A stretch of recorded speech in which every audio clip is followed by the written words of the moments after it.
Hello again. I'm going to talk now about liberties. An individual liberty. Let me read you something. This was said in 1994 by a Democrat. This is how the Democrats feel about liberty. The individual, I will tell you afterwards who it is, but it was said on MTV back in 1994. When we got organized as a country, wrote a fairly radical constitution with a radical Bill of Rights, giving radical amounts of freedom to the American people. He said just Americans. It was assumed that Americans who had that freedom would use it responsibly. When the personal freedoms is being abused, you have to move to limit it. That was somebody. How they feel when the personal freedoms is abused. They think our freedoms are limited, unlimited. They think our freedoms have no control. So they will have to set lines in the government to stop our freedoms. The person who said that in 1994 was Bill Clinton. Our government, the Constitution, is a radical document. It has been a radical document from the day it was written, and to this day, the Constitution is a radical document. And it does give freedoms. But you see, it also has limits on those freedoms. See, when our Constitution says everyone has the right, it means everyone has those freedoms. And part of it is the pursuit of happiness. So, how does it limit the freedoms? I can go outside publicly and do that. No, I can't. Because once I take my liberties to the point where it interferes with someone else's pursuit of happiness or someone else's freedoms, I have crossed the line. Now my freedom is limited. If you want to see a perfect abuse of freedoms, look at the whatever they call it. Right now the word is on the tip of my tongue. The people who go around taking pictures of these stars. The law can stop it. Why? Because they infringe on the other people around their pursuit of happiness, their liberties. They block everything. Britney Spears goes and drives to a place. Nobody can drive on that street anymore. It's all covered with reporters. They are blocking. They are obstructing traffic. They are interfering with other people's freedoms. The freedom of the press has gone beyond its liberties.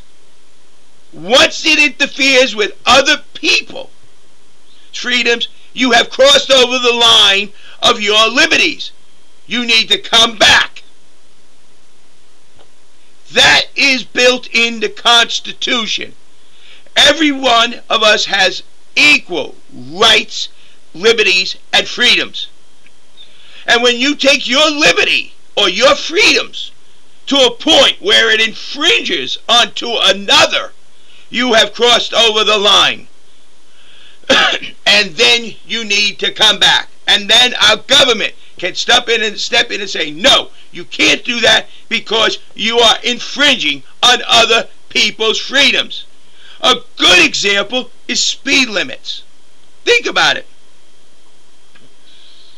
Everyone who's driving has the right to live. So, when you get on a public highway, you have to maintain the speed limit. You do 100, 150, and you crash in somebody's car, you destroyed their property. You took away their freedom. You injured them. You might even have killed them. Look at all you have taken away. That's why there's speed limits. Speed limits are to enable everybody to enjoy the freedom. And that's how it works.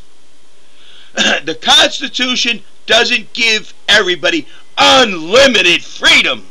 It gives you freedoms to the point of where it does not infringe other persons' freedoms. The people have lost sight of that. People think, I have the right to talk, freedom of speech. I can say anything I want, and they start cussing in public. Well, at that point, you infringe on people around you, their freedoms. You have the right to speak your ideas.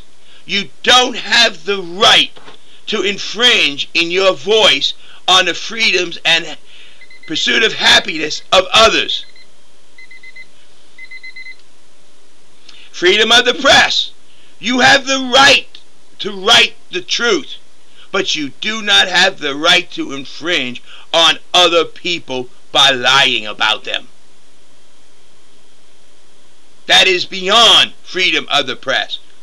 You should never get sued by someone for printing a lie because you're not allowed to. That is beyond your freedom as freedom of the press, because you have infringed on someone else's freedoms. Our Constitution has it built in by saying everyone has the right. And by that, it means every single American citizen have all the rights, privileges, and freedoms. And when you, liberties also, and when you take your liberty to the point where it infringes on another American citizen, rights, liberty, privileges, and freedoms, you have crossed over the line. And that is the limit in our Constitution on freedoms. Freedom of the press to the point where it does not infringe on others. Freedom of speech to the point where it doesn't infringe on others. You don't have the freedom to do everything you want. You have the freedom up to a point where it goes beyond, and that's where it ends. You don't have the freedom to cuss. You don't have the freedom to block roads. You don't have the freedom to lie about someone. That is not freedom. You have gone beyond. So remember, our Constitution, freedom of, does have its limits built in. And the limits are set by the statement, everyone has the right. And there is the limits. So we don't need a government to take away our freedoms. We need the government to read the Constitution and understand what it says. Of course, our government, Congress, is non-functional. You're going to need a very strong president. You're going to need a man who could stand up to the Congress and Senate and tell them, do your job. Thank you. This is JD.